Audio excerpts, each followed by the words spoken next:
বেদনার কলি তুমি।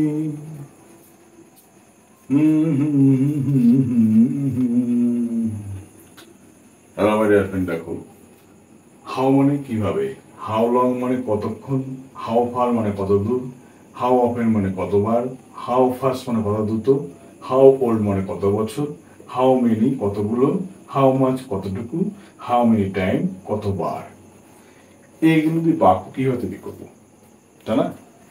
এগুলোতে বাক্য কিভাবে তৈরি করবো সেটা একটা বড় প্রশ্ন। তার থেকে বড় প্রশ্ন হলো যে এইগুলো বাক্যে যখন অ্যাপ্লাই করবো আমরা, তখন বাক্যের স্ট্রাকচারটা আসলে কি হবে। এই স্ট্রাকচারটা কিন্তু বড় ফ্যাক্টর, ঠিক আছে? মাথায় তোমার রাখতে হবে। আগে তুমি কি করবে, যেহেতু প্রশ্ন বাক্য, দেখো প্রশ্ন বাক্যের স্ট্রাকচার বা গঠন যেটা হয় সেটা কি হওয়া উচিত। আগে তোমার হবে হেল্পিং ভার্ব, যেটা হবে হেল্পিং ভার্ব, বুঝতে পারি এরকম helping verb do, did, does বা do not, does not, did not, এগুলো সব আগে বসবে। তারপরে তোমার কি হবে, যদি না থাকে বাক্যের মধ্যে অক্সিলারি ভার্ব থাকে, সেই অক্সিলারি ভার্বগুলো এখানে বসবে, ঠিক আছে? যেমন am, is, are, was, were, has, আর, হ্যাড, এগুলো তোমার এখানে বসবে। শ্যাল, উইল, এইগুলো তোমার বুঝতে পারে। কিন্তু বাক্যে তা না থাকে কি বুঝতে পারে তোমাকে, মোডাল ভার্ব যে থাকবে সেগুলো বুঝতে পারে, modal verb.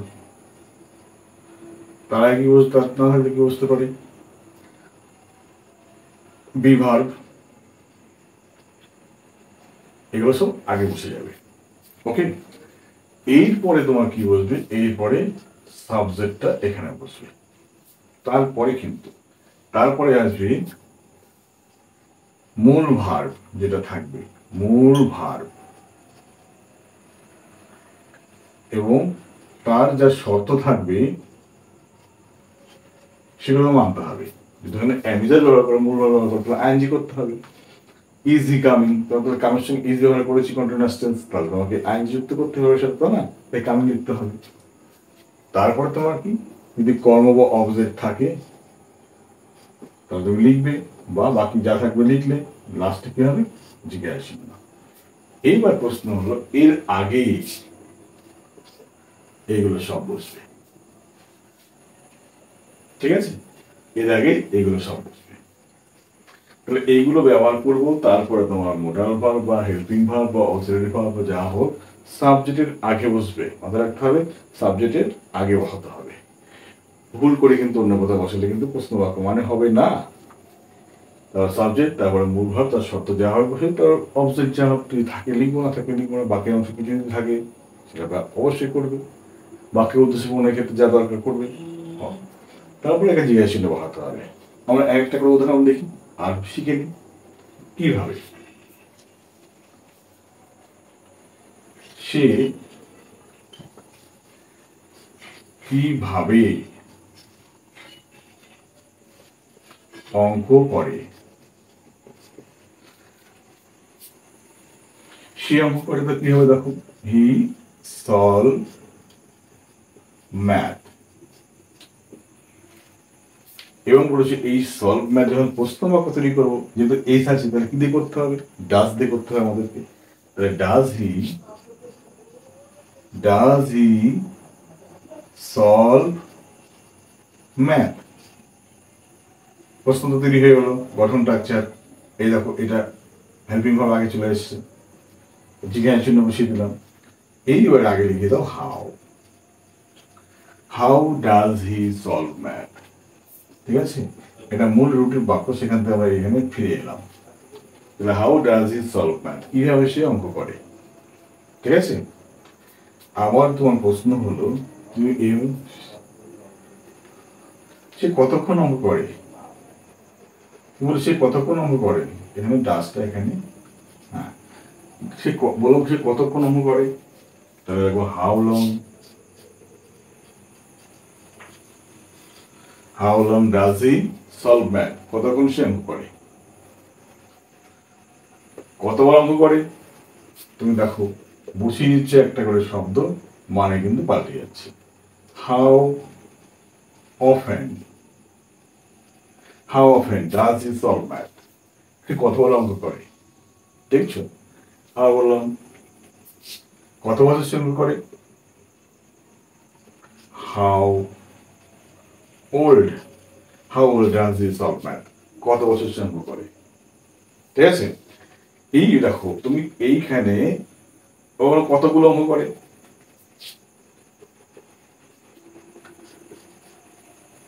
How many, how many does he solve math, সে কতগুলো অঙ্ক করে। তাহলে এইবার প্রশ্ন হলো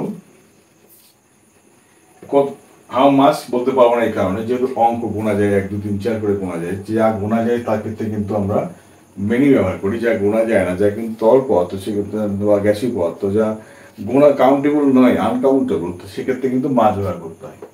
ঠিক আছে, কতবার অঙ্ক করেছি, how many time does he solve math. দেখো বাক্য তোমার একটাই, প্রশ্ন দেখো কত রকম পাল্টে ফেলেছো, ওরকমভাবে তুমি তৈরি করতে পারছো। ঠিক আছে,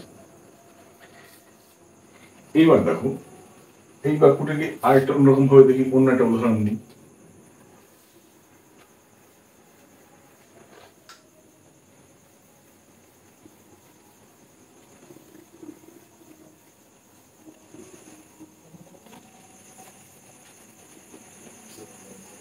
সে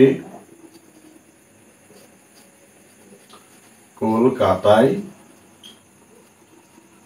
যায়, তাহলে এখান থেকে বলতে পারি হি গোজ টু কলকাতা। হলো, প্রশ্ন বাক্য যখন তৈরি করবো কিভাবে, যেহেতু ভাবের সাথে এস বা এস রয়েছে, তারা কি করতে ডাসটাতে তোমার শুরু করতে প্রশ্ন বাক্য।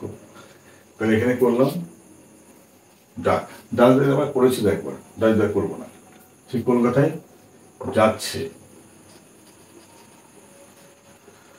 তাহলে এখানে করে দাও he is going to Kolkata, সে কলকাতায় যাচ্ছে।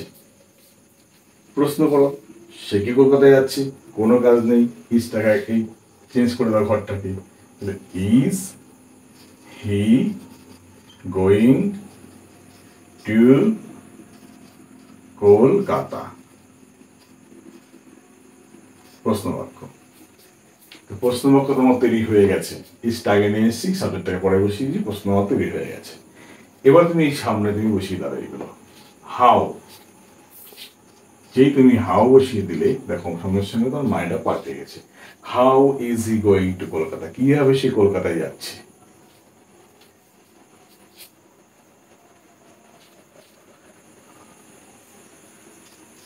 How long, how long is he going to Kolkata, কতক্ষণ ধরে সে কলকাতায় যাচ্ছে, দেখো মানে পাল্টে যাচ্ছে কিন্তু। ঠিক আছে, হাউ অফেন, কতবার সে Kolkata, how often is he going to Kolkata, কতবার সে কলকাতায় যাচ্ছে, দেখো মানে পাল্টে যাচ্ছে। আবার তুমি বলে দেবে এখানে how fast, how fast is he going to Kolkata, কত দ্রুত সে কলকাতায় যাচ্ছে। দেখো বাক্য, তুমি বাক্য একটা বাক্য টেস্ট তুমি শিখে গেছো, খালি বাক্যটাকে কি করবে সাজিয়ে নেবে, আগে হেল্পিং ভার্ব, তা না হলে মোডাল ভার্ব বা অক্সিলারি ভার্ব বা বিভার্ব বা হ্যাভ ভার্ব যা থাকবে সেটাকে সাবজেক্টের আগে লিখবে, লেখার পরে তারপরে মূল ভার্ব থাকবে, মূল ভার্ব যদি হ্যাভ ভার্ব থাকে তাহলে ভিতরি ব্যবহার করতে হয়, তাহলে ভিতরি করে নেবে, যদি অ্যামিজার ওয়াজার ব্যবহার করতে হলে ভার্বের সঙ্গে আইএনজি করে নেবে, যা শর্ত হওয়া উচিত তাই তুমি করবে। আর সাবজেক্টের পরে অক্সিলারি বা মোডাল বা হেল্পিং না বসে সাবজেক্টের আগে বসবে, এই হলো পার্থক্য। তাহলে how fast is he going to Kolkata, কত দ্রুত সে কলকাতায় যাচ্ছে, তাই না? এবার দেখো এবার মাছ দিয়ে দেখো, মাছ কতটুকু তো কলকাতা যাচ্ছে হতে পারে না, তাই না? বা কতগুলো কথা হতে পারে না, যেহেতু এখানে নাউন টেবল নাউন কিছু নেই, কতগুলো কলকাতা তো হতে পারে না কখনো। তাহলে দেখো সে কতগুলো ডিম খাচ্ছে জিজ্ঞাসা করলাম। তাহলে how many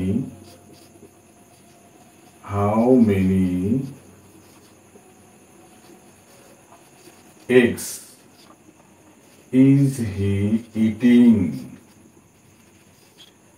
How many eggs is he eating? সে কতগুলো ডিম খাচ্ছে, ঠিক আছে, সে কতগুলো ডিম খাচ্ছে। আবার দেখো কতটুকু জল খাচ্ছে, সে কতটুকু জল খাচ্ছে। How much water is he drinking? ঠিক আছে, এই দুটোর ক্ষেত্রে একটু ব্যতিক্রম ব্যবহার হয়, বা দুই সব কিন্তু একই টেক্সচারে তোমার ব্যবহার করতে হবে। ঠিক আছে, তাহলে তুমি দেখো হাউ দিয়ে কিভাবে প্রশ্ন বাক্য করতে হয়, কিভাবে তার মানে কিভাবে তুমি বুঝবে, টোটালটা তুমি শিখে গেছো, তাই না? তাহলে নিঃসন্দেহে একটা সাবস্ক্রাইব আর একটা লাইক তো আমি আশা করতেই পারি, ঠিক না? এরকম অনেক ভিডিও আমি যদি কখনো যে ভিডিওগুলো তৈরি করি সেগুলো তুমি সব আগে নোটিফিকেশন পাওয়ার জন্য সাবস্ক্রাইব করে রাখো, ওকে? আর বেল আইকনটাকে একটু বাজিয়ে দাও, ঘন্টা বাজিয়ে দাও, দেখবো তোমাদের সমস্ত কিছু কনফিউশন দূর হয়ে গেছে, ওকে?